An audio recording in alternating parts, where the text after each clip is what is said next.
Olá, sejam bem-vindos a mais uma aula de língua portuguesa. Eu sou a professora Elívia Soares e hoje nós vamos continuar falando sobre histórias em quadrinhos. Vamos falar sobre a importância do título nas HQs, vamos falar sobre o formato dos balões, outros elementos que nós não vimos na aula anterior e explorar um pouco a linguagem verbal e não verbal. Vamos lá? Vamos iniciar? Acompanhem. As histórias em quadrinhos. Gente, história em quadrinho é um gênero textual. É o nome dado ao gênero textual que tem a arte de narrar histórias por meio de desenhos e textos dispostos em sequência, normalmente na horizontal.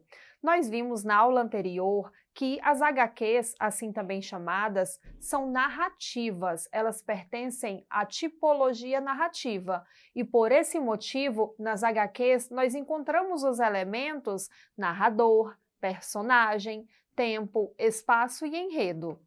Para vocês está sendo apresentada um exemplo de uma história em quadrinhos, né? Foi colocada aí só para mostrar para vocês, exemplificar esse gênero textual que, como eu disse também na aula anterior, vocês já conhecem desde o processo aí de escolarização de vocês, né? Nós temos a história em quadrinhos, ela é dividida, ela tem 5 ou mais quadros, né? Esses quadros, muitas vezes, eles têm tamanhos diversos, um pouquinho maior que o outro, ou duplicado. As histórias em quadrinhos, como nós vimos, elas apresentam um título. Vamos lá, vamos falar sobre o título da HQ.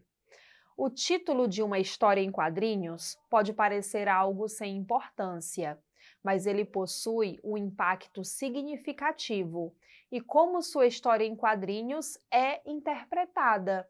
Muitas vezes, o título irá determinar se alguém irá ler ou ignorar o que você escreveu e desenhou. Gente, não só na HQ, o título em tantos outros gêneros textuais, ele desperta a atenção do leitor. Ele é convidativo, ele convida o leitor a conhecer o texto, a ler o texto na íntegra. E assim não é diferente com as HQs, né? Você lê o título, achou ali o título interessante, você já pressupõe, nossa, do que vai tratar essa história? E aí você começa a ler a HQ ou qualquer outro texto. Então o título é um ponto do texto, ele faz parte do texto e que ele convida, ele chama a atenção do leitor para ler o texto. Nas notícias, as notícias, elas antecipam o que vai ser dito dentro da notícia, dentro do texto. Muitas vezes nós vemos na internet títulos enganosos. Por que eles colocam títulos enganosos? Quando você abre para ler a matéria, se trata de uma coisa diferente, ou o título ele foi trabalhado com ambiguidade, né, que é o duplo sentido. Por que isso acontece? Porque o título é algo convidativo. Na notícia, no caso, é errado acontecer isso, de o título ele não ser fiel ao que vai ser tratado na notícia. Agora, nas HQs, não, se explora aí a imaginação, a criatividade, para convidar, chamar o leitor a ler o texto, a ler a HQ. Coloquei aí para vocês 2 exemplos de títulos de HQs. A primeira, né, personagens muito conhecidas, do Maurício de Souza, título dessa história em quadrinhos, Marina em Olha o que eu fiz. Então, nessa história, nós temos a personagem Marina como protagonista. E ao lado temos outro título, Uma História Real. Olha só como chama a atenção, porque uma história real, nossa, real, se parece com a realidade, é verdadeira, então aí te chama, te desperta a atenção a ler a HQ. Vamos agora falar de 2 elementos importantíssimos da HQ. Olhem só, gente, o requadro está aparecendo aí para vocês. Vocês estão vendo que o requadro é o quadrinho, ele também é chamado de vinheta.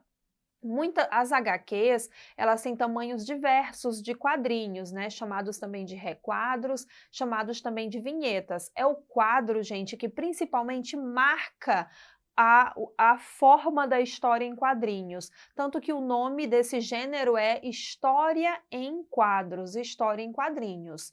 Abaixo, gente, o outro elemento é a calha. Olha só o que é a calha. A calha é justamente o que está aparecendo aí para vocês. Esse espaço entre um quadrinho e outro, entre uma vinheta e outra, né? Assim também chamada. Para que serve a calha? Você nem imagina, mas a calha ela delimita o tempo. Quanto mais afastada, indica mais tempo entre um quadro e outro, entre uma ação de um quadro e o outro. Quanto mais perto as duas vinhetas, né, os dois quadros, então significa que a ação de um quadro para o outro é mais rápida. Entendido esses dois elementos, vamos aí retomar os balões, né, um elemento fundamental nas HQs, que vocês já conhecem bastante. Vimos também, exploramos na aula passada, né, o contorno dos balões define que tipo de balão é aquele, de que forma o personagem se expressou. Olhem só, gente, leiam comigo aí abaixo os elementos do balão, dos balões, tá? Para Juan Acevedo, o balão possui dois elementos básicos. Tem o continente é a forma dele. É o corpo dele e o apêndice. O que é o apêndice, professora? É aquele rabicho, é aquela setinha que indica qual é o personagem que está falando. E o conteúdo, né? O conteúdo já é o que está dentro do dentro do balão, né? Que é a linguagem escrita, mas muitas vezes também pode vir uma imagem dentro de um balão. Olhem os tipos de balões que nós temos nas HQs. Nós temos balão fala, é o mais comum, o traçado é contínuo, né, é direto, e ele indica uma fala, né, o personagem, né, os personagens eles falam normalmente. Embora, muitas vezes dentro de um balão de fala, pode vir uma expressão em negrito, vários pontos de exclamação. Então, mesmo se tratando de um balão comum, um balão de fala, mas ali vai representar grito, não pelo formato do balão, mas pelo elemento que está dentro do balão, o conteúdo, que em negrito e trazendo vários pontos de exclamação, indica um tom de voz mais alto, mais enfático, mais expressivo. Ao lado nós temos o balão de pensamento. Gente, o balão de pensamento ele não é marcado por essas ondulações, não somente por isso. Eu posso ter um balão de pensamento com linha contínua, reta, igual o balão de fala. O que vai determinar se é balão de pensamento é o formato que, no lugar do apêndice, né, nós temos aí vários círculos que vão diminuindo o tamanho. É exatamente isso que indica que é um pensamento, tá bom, gente? Vamos continuar aqui o balão berro, chamado também de zigue-zagueado, que é o balão de grito, tem extremidades para fora, formato de explosão e indica voz alta. Ao lado, nós temos o balão de cochicho. O balão de cochicho ele vai vir as linhas pontilhadas e ele vai indicar que aquele personagem está falando num tom de voz baixa. É o balão de cochicho. Tem outros elementos nas HQs que vão complementar, vão reforçar que esse balão se trata de cochicho.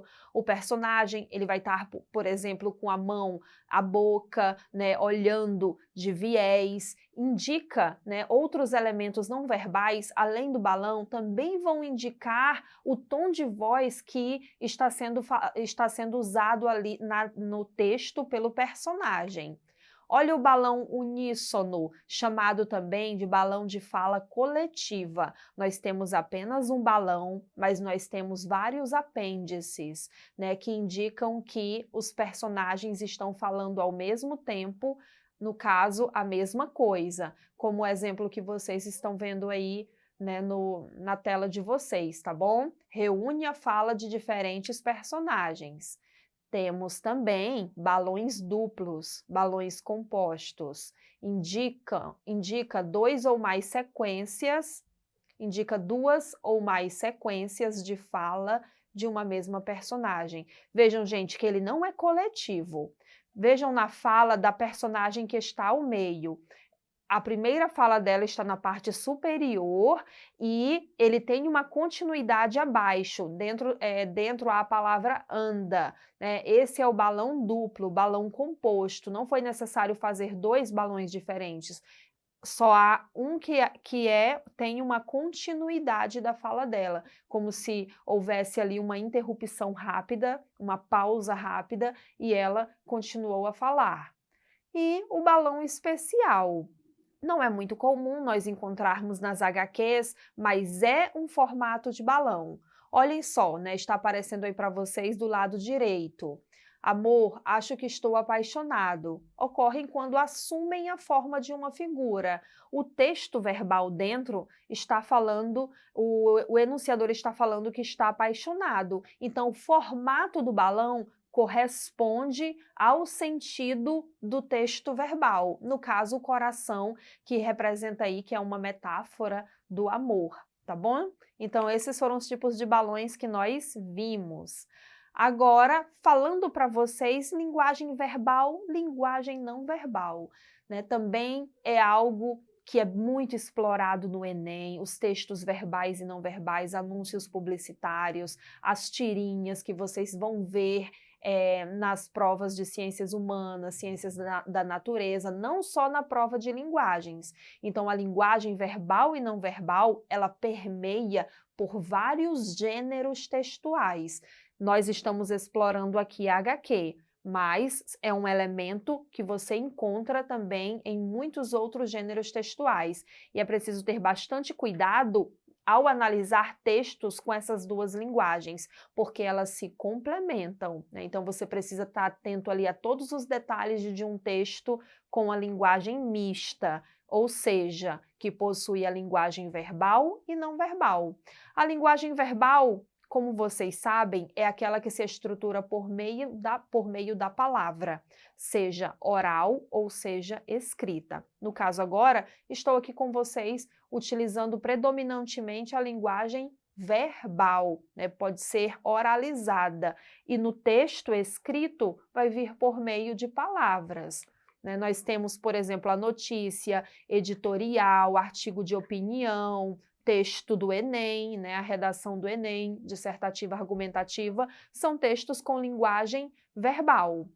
A linguagem não verbal. A linguagem não verbal, gente, é composta por gestos e no texto, né, impresso, né, no texto visual, por imagens. Quais são os exemplos? Mímicas, desenhos, pinturas, esculturas, coreografias, os semáforos, placas de trânsito. Então, são incontáveis os textos que nós temos a linguagem não verbal, somente a linguagem não verbal. Ela transmite uma mensagem, ela transmite uma informação, então se tratam também de textos. E a linguagem mista, né, quando há as 2 linguagens. Olhem a história em quadrinhos que aparece para vocês, né? Vamos finalizar aí mostrando os elementos que nós estudamos. Temos aí a história em quadrinhos com a personagem Marina e Mônica, né, com o título Olha o que eu fiz.